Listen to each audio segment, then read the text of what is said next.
বাইরে থেকে মনে হয় মুচমুচে, ভেতর থেকে নরম তুলতুলে। কতটা সুন্দর হয়েছে দেখুন। ছোট থেকে বড় সকলেই খেতে খুবই পছন্দ করবে। রাধে রাধে বন্ধুরা। আমি জানি এর আগে আপনারা দুধ দিয়ে অনেক রেসিপি বানিয়ে খেয়ে দেখেছেন, কিন্তু আজ আমি আপনাদেরকে দুধ দিয়ে বানিয়ে দেখাবো একটা ইউনিক রেসিপি। বাড়িতে থাকা মাত্র 500 গ্রাম দুধ দিয়েই এই রেসিপিটি আপনারা বানিয়ে নিতে পারবেন। বানানো যেমন সহজ, খেতে লাগে অপূর্ব সুন্দর। পুরো ভিডিওটি দেখতে থাকুন, আশা রাখছি আপনাদের অনেক ভালো লাগবে। আজকের এই রেসিপিটির জন্য আমি একটা কড়ার মধ্যে একদমই নর্মাল টেম্পারেচার থাকা 500 গ্রাম দুধ নিয়েছি।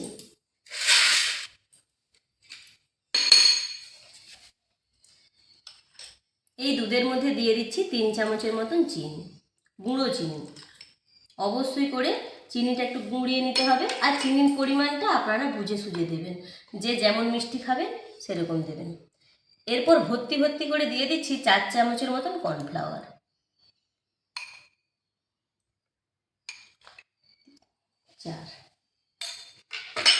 চিনি, দুধ আর কর্নফ্লাওয়ারটা খুব ভালোভাবে দুধ ঠান্ডা অবস্থাতেই মিশিয়ে নিতে হবে। খুব ভালোভাবে 3টি উপকরণ মিশিয়ে নিয়েছি। এরপর গ্যাসে কড়াটাকে বসিয়ে দেব। গ্যাসে কড়াটা বসিয়ে অনবরত নাড়াচাড়া করব।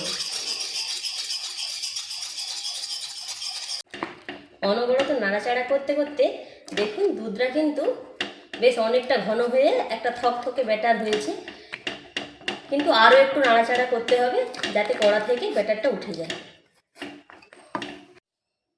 ব্যাটারটা এখন আমি অনবরত নাড়াচাড়া করেছি, আর দেখুন ব্যাটারটা খুব ভালোভাবে কড়া থেকে উঠে গেছে।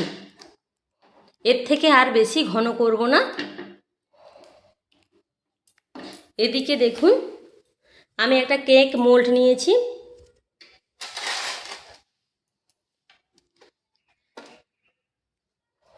খুব ভালোভাবে একটু তেল ব্রাশ করে দিচ্ছি কেক মোল্ডটার মধ্যে। এদিকে একটা সাদা পেপার নিয়েছি, দিয়ে দিলাম। আপনাদের কাছে যদি বাটার পেপার থাকে সেটা দিলেও হবে। এবার এই পেপারের ওপরেও একটু সাদা তেল ব্রাশ করে দিলাম।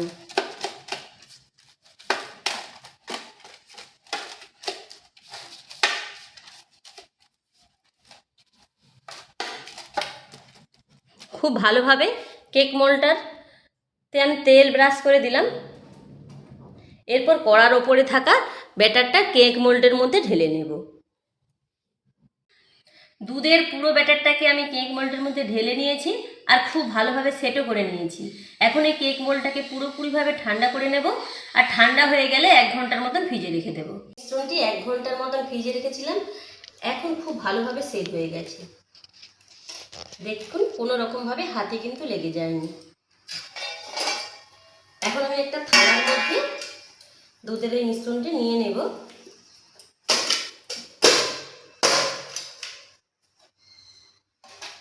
তাই খুব ভালোভাবে কেক মোল্ড থেকে মিশ্রণটি আমি ঢেলে নিলাম।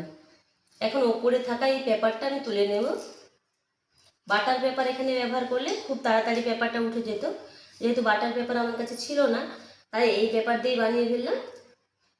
এটা তুলতে কোনো রকমভাবে অসুবিধা হবে না, কিন্তু একটু ছিঁড়ে ছিঁড়ে যাবে, খুব সাবধানে তুলে নিতে হবে।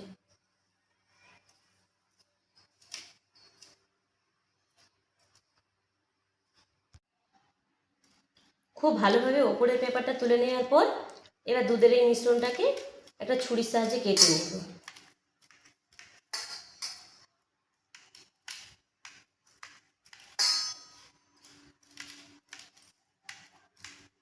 এতটাই নরম আর সফট হয়, একটুতেই কেটে যাচ্ছে দেখুন। এবার এই দিক দিয়ে একটা কেটে নেব।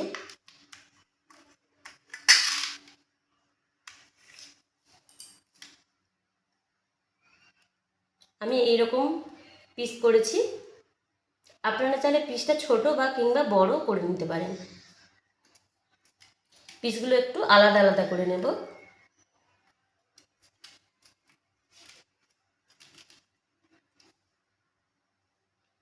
প্রত্যেকটা পিস দেখুন কতটা সুন্দর হয়েছে। এখন আমি এই পাত্রটা এক সাইডে রেখে দেব।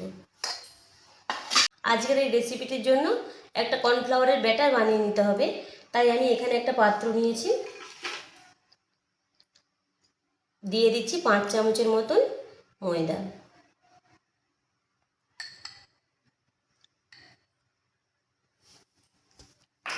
পাঁচ চামচের মতন ময়দা দেওয়ার পর দিয়ে দিচ্ছি ভর্তি ভর্তি করে 3 চামচ কর্নফ্লাওয়ার।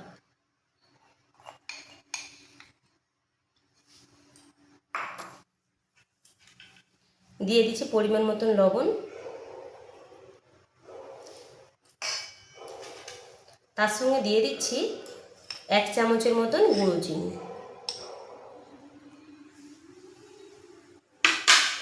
শুকনো উপকরণগুলি একটা চামচের সাহায্যে খুব ভালোভাবে আগে মিশিয়ে নিচ্ছি।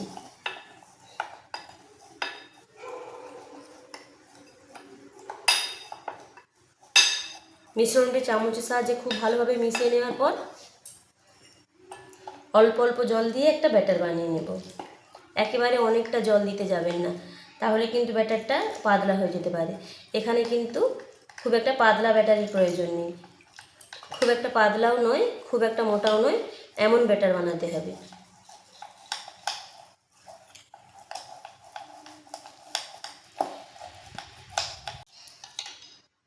খুব ভালোভাবে অল্প অল্প জল দিয়ে ব্যাটারটা আমি গুলে নিয়েছি। দেখুন ব্যাটারের থিকনেসটা ঠিক এমনই হবে, খুব একটা পাতলাও নয় আবার খুব একটা মোটাও নয়। এদিকে দেখুন দুধের মিশ্রণটা যে কেটেছিলাম তার 1 পিস নিয়ে খুব ভালোভাবে কর্নফ্লাওয়ার আর ময়দার যে ব্যাটারটা বানিয়েছি তার মধ্যে কোট করে নিচ্ছি। খুব ভালোভাবে কোট করে নিয়ে এদিকে দেখুন আমি ব্রেড ক্রাম্বস নিয়েছি, তার মধ্যে দিয়ে দিচ্ছি। খুব ভালোভাবে দুধের এই 1 পিস যে নিয়েছি সেটা খুব ভালোভাবে কোট করে নেব, তবে একবারই কোট করব, খুব ভালোভাবে কোট করব, চারিদিকটা যেন খুব ভালোভাবে কোট করা হয়।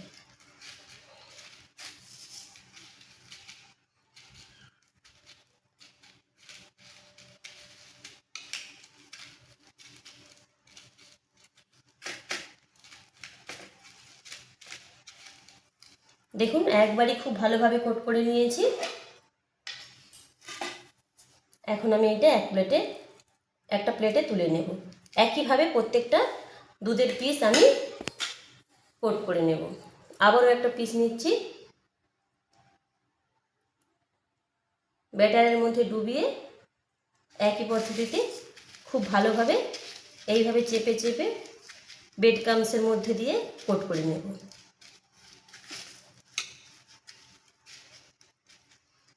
আগে সব কটা দুধের পিস আমি কোট করে নেব, তারপরে ভাজবো।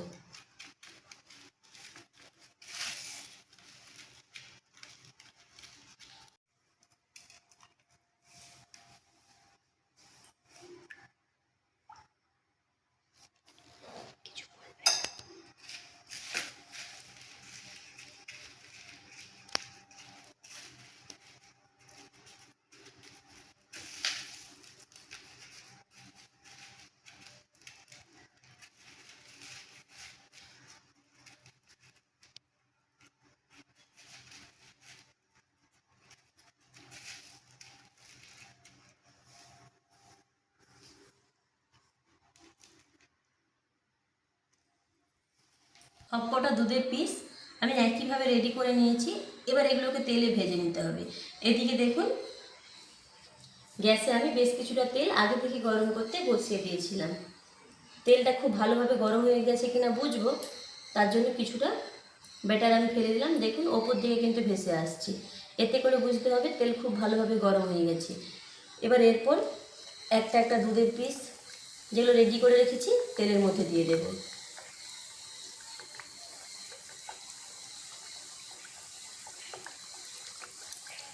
তেলের মধ্যে দিয়ে দেওয়ার পর বেশ কিছুক্ষণ অপেক্ষা করব, কোনো রকম খুন্তি দিয়ে উল্টাতে যাব না, তাহলে কিন্তু ভেঙে যাবে।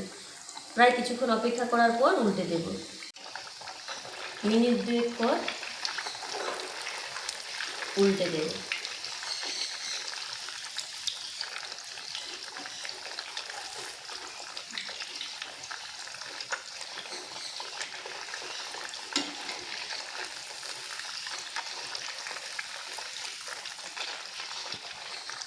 এখন 2 পিঠ লাল লাল করে ভেজে নেব। হাই ফ্লেমে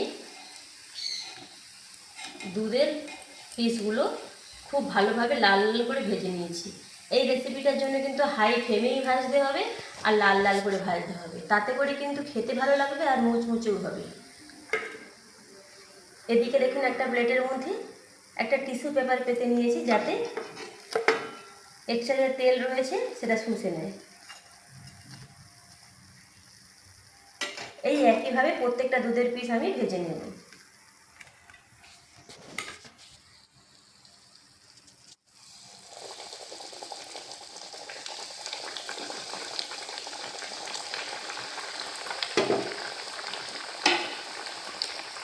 সবকটা দুধের পিস আমার ভাজা হয়ে গেছে।